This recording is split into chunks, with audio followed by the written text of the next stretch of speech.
Emil and I have tested over 30 different edges over the last 6 months, and it's safe to say we've learned a few things. Some of those things have actually changed our opinions on which devices we now prefer and recommend. So without further ado, here are the top 5 things we've learned so far. Shout out to Reland for sponsoring this video, more on their awesome protein powder and large discount later on.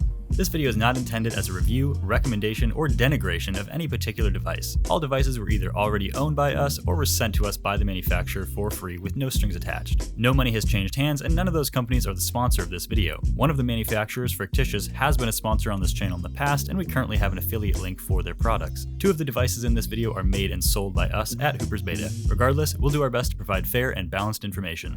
Number 5. Getting a custom-made edge doesn't guarantee comfort. Comfort is one of the most important factors, if not the most important, when assessing an edge for finger strength training. A lack of comfort will limit the amount of force you can generate, disincentivize you to train hard on a consistent basis, and maybe even be an injury risk.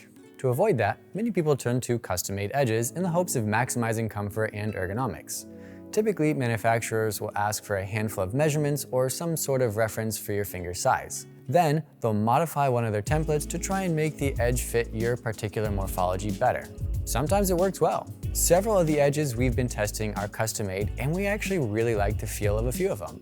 There are no obvious pressure points or sharp corners, and everything lines up with our fingers quite nicely. On the other hand, there are a few others that don't seem to fit quite right. Whether it's an issue with the width of the steps, the depth of the edge, or the curve of the edge profile. Some custom edges are just straight up uncomfortable for us. But how could that be? If it's custom, it should fit like a glove. Unfortunately, it's not so simple. You can't just take a few basic measurements, plug them into the computer, and magically churn out an objective representation of the optimal edge for your anatomy. After all, what is optimal for your fingers? What measurements are needed to obtain optimal? Can optimal even be quantified by simple external measurements? Short answer, we don't yet know. That's not to say we can't make some educated guesses, like placing all finger joints at the same angle so they share the load more evenly and hopefully avoid chronic overuse issues, but still, we don't have robust, long-term data to support that hypothesis. At present, a custom edge is really just a manufacturer's best guess at what will be best for you. It's currently more art than science, and like all art, it won't be to everyone's taste. Something that isn't so subjective, though, is our next lesson. Number 4, the anchor system is overlooked. The anchor system, or the part that allows you to connect the edge to some sort of weight, has historically just been a loop of rope on most devices. It's a simple, mostly functional way to do it, but there are some nuances many devices miss that actually make a huge difference to how they function. The placement of the rope in relation to the center line of the edge affects how much the edge will pitch and roll under load. For example, if the rope is placed behind the center line, it will pitch back when loaded, turning it into more of a sloper. If the rope is placed in front of the center of the edge, it will pitch forward and become more in-cut. Additionally, if the rope or carabiner can slide side to side, it can allow the device to roll to one side when you pick it up. While these can all be useful modifications in niche scenarios, for strength training you typically want the most stable, consistent surface you can get. Thus, an edge that's never quite in the same position twice, or worse, one that might move during a rep, is not ideal. Some manufacturers have caught on to this and implemented wedges, slots, or additional friction into the design to try to lock the ropes into place. In our testing, some of these systems worked fairly well, allowing you to mostly set it and forget it. Others, however, would often get out of adjustment for us between reps. One simple solution to all of this is for the device to use an integrated eyelet rather than a rope. As long as the eyelet is positioned correctly, it eliminates the pitching and inconsistency and makes for a nice compact setup. While you lose some adjustability and thus versatility from the rope system, the improved consistency of the eyelet is a boon for max weight testing and block pulls. Finally, a small but appreciated quality of life upgrade for any anchor system is a swivel mount. These allow you to swivel the edge into whatever orientation you need to pick up the weight, rather than having to shuffle around the loading pin until you're lined up properly. This also makes switching hands on left-right devices much quicker. Little upgrades like that go a long way, but that's not always enough, which is why the next lesson is... Number 3, one edge will never do it all.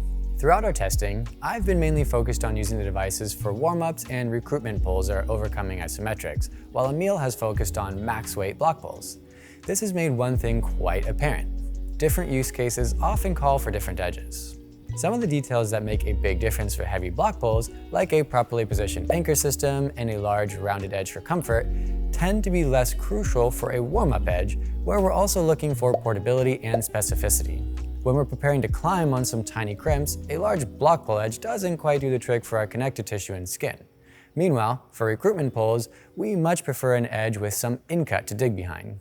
To add to this, some companies are designing their holds to be used for one specific purpose. I tried performing block lifts or yielding isometrics on an edge that was designed for recruitment pulls or overcoming isometrics, and it was quite uncomfortable. But when I switched it up and used the edge for its intended purposes, it felt quite nice.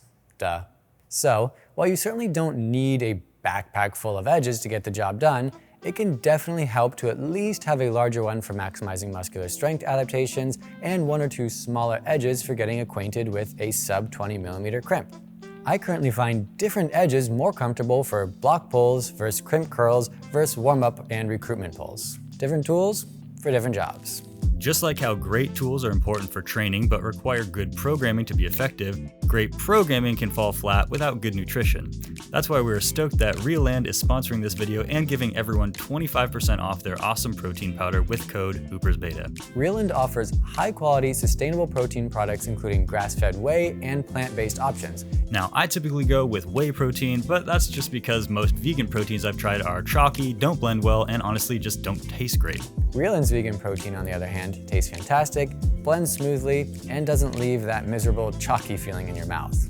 Honestly, if somebody told me their vegan protein was a whey protein, I wouldn't be able to tell the difference based on texture and taste alone. So if you're in the market for a high-quality, sustainable protein powder, check out Real Land. Number 2.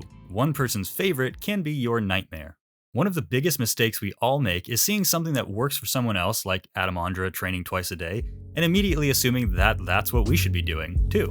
Without opening a huge can of worms, suffice it to say that while there are a ton of valuable lessons us normies can learn from elite athletes, one of those lessons is not that we should directly copy their training routine. But this doesn't just apply to elite athletes. Another thing we discovered throughout our testing is that individual preferences for finger training devices vary greatly, just like our finger morphology. Dan, for example, loves a nice flat edge, both for training and warming up. I, on the other hand, will probably never train block pulls with a flat edge again after trying out certain varying height or unlevel edges. Even a few heavy reps on a flat edge will pinch and eventually tear the skin near my pinky's DIP joint area. Something about my grip position or finger length makes it impossible to avoid on medium to large edges, but a total non-issue on certain varying height edges. So, just because someone else says an edge is the most comfortable one they've ever used doesn't mean that you'll have the exact same experience. In fact, you could even feel the exact opposite. All the more reason to try out as many as you can and see for yourself. Of course, don't let trying out different edges distract you from the last, most important lesson. Number 1. Good tools are essential, but they're not enough.